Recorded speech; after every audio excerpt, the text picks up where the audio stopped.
టాలీవుడ్లో power star Pawan Kalyan style గురించి ప్రత్యేకంగా చెప్పక్కర్లేదు. సినిమాల్లో ఆయన స్టైల్ నటన మాత్రమే కాకుండా తెరపై చేసే విన్యాసాలకు కూడా మంచి ఫ్యాన్ బేస్ ఉంది. మెగాస్టార్ చిరంజీవి తమ్ముడిగా ఎంట్రీ ఇచ్చిన తనకంటూ ఒక ప్రత్యేకమైన ఇమేజ్ క్రియేట్ చేసుకున్న పవన్ కళ్యాణ్ ప్రస్తుతం ఏపీ డిప్యూటీ సీఎంగా బిజీగా ఉన్నారు. అయితే రాజకీయాల్లో ఎన్ని బాధ్యతలు ఉన్నా కూడా తనకు ఇష్టమైన యుద్ధ కళల విషయంలో మాత్రం పవన్ కళ్యాణ్ తన ఆసక్తిని ఎప్పుడూ తగ్గించుకోలేదు. చిరంజీవి తమ్ముడిగా సినీ రంగంలో అడుగుపెట్టినప్పటికీ పవన్ కళ్యాణ్ ఎప్పుడూ ఆ గుర్తింపులోనే పరిమితం కాలేదు. తనకంటూ ఒక ప్రత్యేకమైన ఇమేజ్ను, ప్రత్యేకమైన ఫ్యాన్ బేస్ను చాలా కష్టపడి సంపాదించుకున్నారు. అక్కడ అమ్మాయి ఇక్కడ అబ్బాయి సినిమాతో హీరోగా పరిచయమైనప్పటి నుంచి ఆయన ప్రయాణం ఎంతో భిన్నంగా సాగింది. సాంప్రదాయ కమర్షియల్ హీరోలా కాకుండా కొంచెం విభిన్నమైన పాత్రలు, కథలను ఎంచుకుంటూ ముందుకు వెళ్లారు. ఈ ప్రయాణంలో ఆయనకు సినిమాలు ఎంత ముఖ్యమో తన వ్యక్తిగత అభిరుచులు కూడా అంతే ముఖ్యంగా నిలిచాయి. ఇప్పుడు పవన్ కళ్యాణ్ కేవలం సినీ నటుడు మాత్రమే కాదు, ఏపీ ప్రభుత్వంలో కీలక బాధ్యతలు నిర్వహిస్తూ ఉన్నారు. ప్రజా సమస్యలపై స్పందించడం, ప్రభుత్వ వ్యవహారాల్లో చురుగ్గా పాల్గొనడం, రాజకీయ సమావేశాలు, పర్యటనలు ఇవన్నీ ఆయన రోజువారీ జీవితంలో భాగమయ్యాయి. ఎంత బిజీ రాజకీయ జీవితంలోనూ తనకు అత్యంత ఇష్టమైన యుద్ధ కళల పట్ల పవన్ కళ్యాణ్ ఆసక్తి మాత్రం ఎప్పుడూ తగ్గలేదు. ఇది పవన్ కళ్యాణ్ వ్యక్తిత్వానికి ప్రత్యేకమైన లక్షణంగా చెప్పుకోవాలి.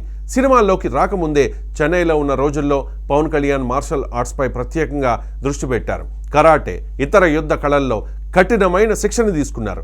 ఆ రోజుల్లో చేసిన సాధన, క్రమశిక్షణ, అంకితభావం తరువాత ఆయన సినీ జీవితంలో స్పష్టంగా కనిపించాయి. తమ్ముడు సినిమాలోని కిక్ బాక్సింగ్ సన్నివేశాలు చూసిన ప్రేక్షకులు పవన్లో ఉన్న యాక్షన్ హీరోని కొత్తగా గుర్తించారు. ఖుషీ సినిమాలో స్టైల్తో పాటు యాక్షన్ను కూడా బ్యాలెన్స్ చేసిన తీరు యువతను విపరీతంగా ఆకట్టుకుంది.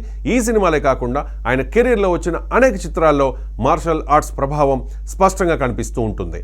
రీసెంట్గా రిలీజ్ అయిన ఓజీ సినిమాలో కూడా పవన్ కళ్యాణ్ యాక్షన్కు ప్రత్యేకమైన ప్రాధాన్యత ఇచ్చారు. తెరపై ఆయన చేసే ప్రతి ఫైట్ వెనుక దశాబ్దాల సాధన దాగి ఉంది.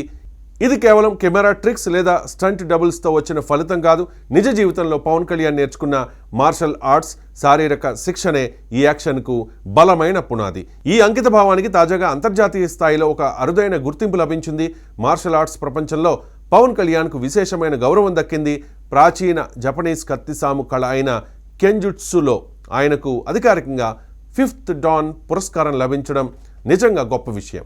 ఈ గౌరవాన్ని జపాన్కు చెందిన అత్యంత ప్రతిష్టాత్మక సంస్థ సోగో బుడో కన్రీకై అందజేయడం మరింత ప్రత్యేకతను సంతరించుకుంది. సాధారణంగా ఇలాంటి గౌరవాలు సంవత్సరాల తరబడి కఠిన సాధన చేసిన వారికి మాత్రమే లభిస్తాయి. పవన్ కళ్యాణ్ విషయంలో ఇది 3 దశాబ్దాలకు పైగా పవన్ చేసిన నిరంతర సాధనకు వచ్చిన గుర్తింపుగా చెప్పుకోవచ్చు. సినిమాల్లో నటుడిగా మాత్రమే కాకుండా నిజ జీవితంలో ఒక మార్షల్ ఆర్ట్స్ నిపుణుడిగా పవన్ కళ్యాణ్ సాధించిన ఈ ఘనత ఇప్పుడు దేశవ్యాప్తంగా హాట్ టాపిక్గా మారింది. అభిమానులు మాత్రమే కాదు, మార్షల్ ఆర్ట్స్ రంగానికి చెందిన నిపుణులు కూడా ఈ విజయాన్ని అభినందిస్తూ ఉన్నారు. ఒక సినీ నటుడు అంతర్జాతీయ స్థాయిలో ఇలాంటి గుర్తింపును పొందడం అరుదైన విషయం కావడంతో పవన్ కళ్యాణ్ పేరు మరోసారి వార్తల్లో నిలిచింది. ఇదే సమయంలో గోల్డెన్ డ్రాగన్ సంస్థ పవన్ కళ్యాణ్కు టైగర్ ఆఫ్ మార్షల్ ఆర్ట్స్ అనే ప్రత్యేక బిరుదును కూడా అందించింది. ఇది ఆయన యుద్ధ కళలపై ఉన్న నైపుణ్యానికి, శక్తికి, క్రమశిక్షణకు ఇచ్చిన గుర్తింపుగా భావించాలి. ఇది తెలుగు ప్రజలకు గర్వకారణమైన విషయం. ఈ ఘట్టానికి సంబంధించిన వీడియోను Pawan Kalyan creative works social మీడియాలో షేర్ చేయడంతో అది క్షణాల్లోనే వైరల్ అయింది. ఫ్యాన్స్ సోషల్ మీడియాలో అభినందనల వర్షం కురిపిస్తూ ఉన్నారు. పవన్ కళ్యాణ్ కేవలం సినిమాలకే పరిమితం కాకుండా కళ, సంస్కృతి, సాంప్రదాయ యుద్ధ విద్యల పరిరక్షణలో కూడా తన వంతు పాత్ర పోషిస్తూ ఉన్నారని చాలామంది ప్రశంసిస్తూ ఉన్నారు. గతంలో స్టంట్ కోఆర్డినేటర్గా పలు చిత్రాలకు పనిచేసిన అనుభవం కూడా ఈ మార్షల్ ఆర్ట్స్ ప్రయాణంలో ఆయనకు ఎంతో ఉపయోగపడిందని చెప్పాలి. సినిమాల విషయానికి వస్తే పవన్ కళ్యాణ్ ప్రస్తుతం హరీష్ శంకర్ దర్శకత్వంలో ఉస్తాద్ భగత్ సింగ్ చిత్రంలో నటిస్తూ ఉన్నారు. ఈ సినిమాలో ఆయనను అభిమానులు ఒక పవర్ఫుల్ పాత్రలో చూడబోతూ ఉన్నారు అనే అంచనాలున్నాయి. శ్రీలీల, రాశీ ఖన్నా హీరోయిన్లుగా నటిస్తోన్న ఈ సినిమా సమ్మర్లో విడుదల కానుందని సమాచారం. ఈ చిత్రంపై ఇప్పటికే భారీ ఎక్స్పెక్టేషన్స్ నెలకొన్నాయి. Pawan Kalyan mark action, dialogues, సందేశాత్మక అంశాలు ఈ సినిమాలో మిళితమవుతూ ఉన్నాయని అభిమానులు ఆశిస్తూ ఉన్నారు. దీంతోపాటు సురేందర్ రెడ్డి దర్శకత్వంలో మరో ప్రాజెక్టుకు పవన్ కళ్యాణ్ గ్రీన్ సిగ్నల్ ఇచ్చినట్లుగా వార్తలు వినిపిస్తూ ఉన్నాయి. రాజకీయ బాధ్యతలు ఎంత బిజీగా ఉన్నప్పటికీ పెండింగ్లో ఉన్న సినిమాలను వీలైనంత త్వరగా పూర్తి చేయాలని పవన్ కళ్యాణ్ భావిస్తూ ఉన్నారు.